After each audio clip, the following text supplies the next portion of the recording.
And now, ladies and gentlemen, the Cavalcade of Stars is proud to present that incomparable performer, that international favorite, Mr. Victor Borge. All right, Vic.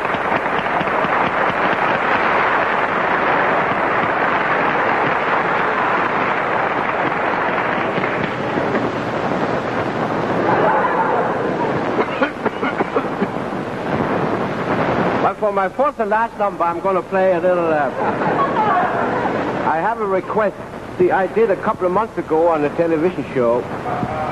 Thank you. Something... You saw it, huh? Something that explained how the modern composers nowadays compose the modern song hits.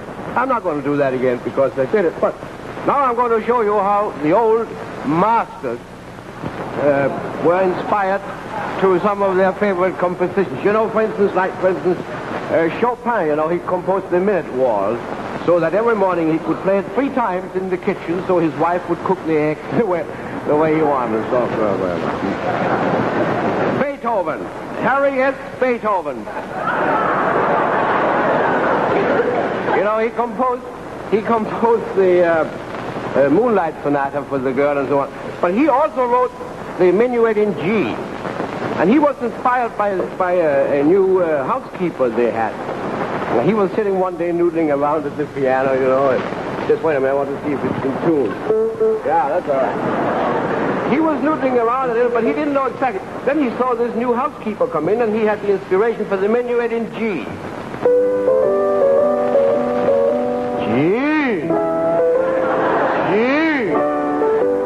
But he died later. Now,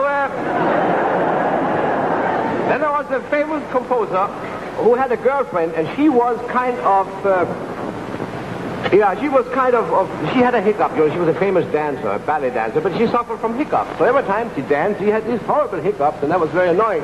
So he composed a little piece of music for her, so that when she danced, she could do her hiccups so nobody would notice them.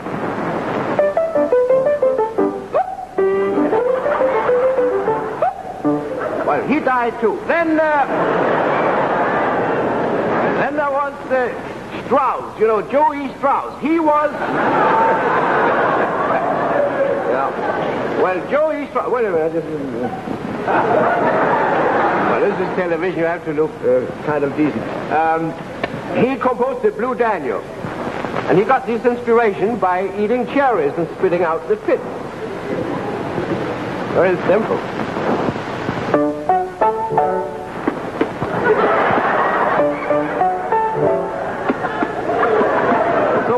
But he'll never die.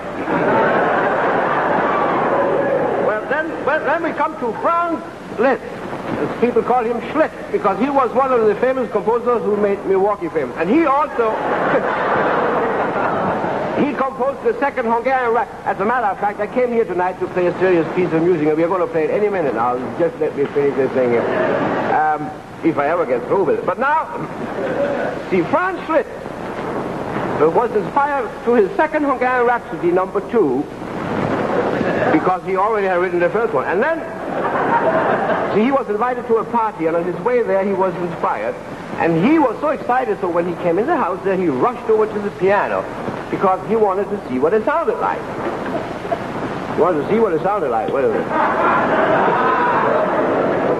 Why didn't he want to listen to what it looked like? Well, that is English, and that has nothing to do with me. Well, anyway, he rushed over to the piano, and all the guests came over to shake hands with him. How do you do, Mr. Schlitz? You know, he was so famous and so on and so. And he had to make a lot of pauses, and that's why the beginning of the second Hungarian Rhapsody have so many pauses. That's refreshing. Well, how do you do? Well, how do you do? Nice to see you.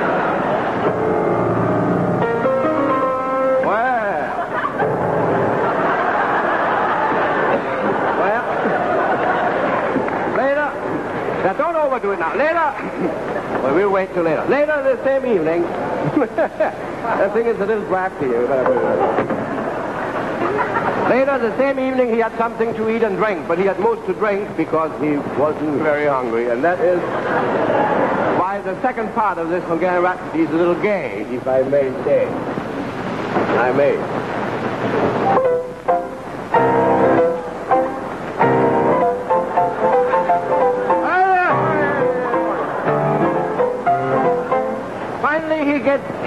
now, in the last movement.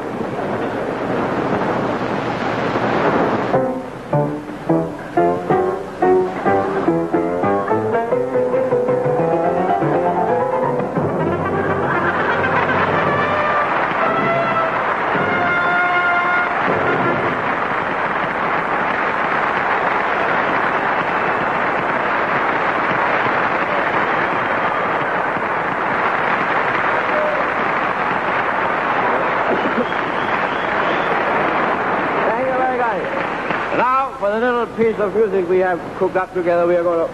Yeah, I'm going to hurry up now. And I'm going to... Well,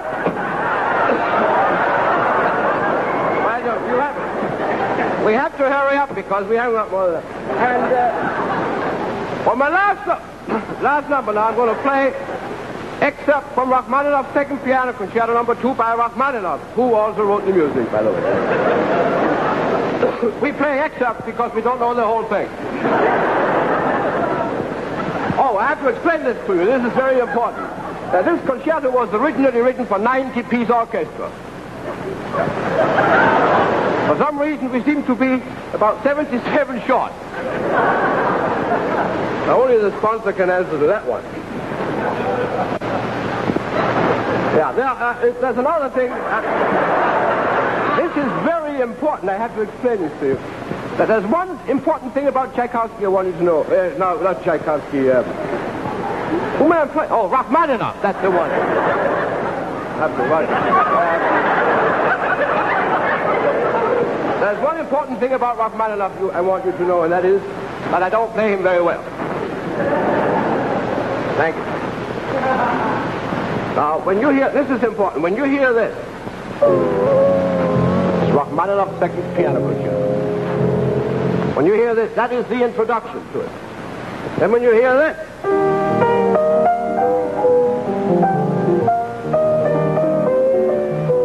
that's the main theme. Then when you hear this,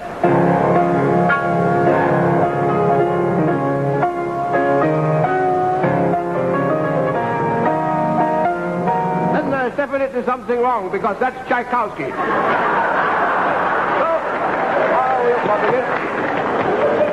Here we go. Maestro, ready? Are you ready? Fine. I'm not.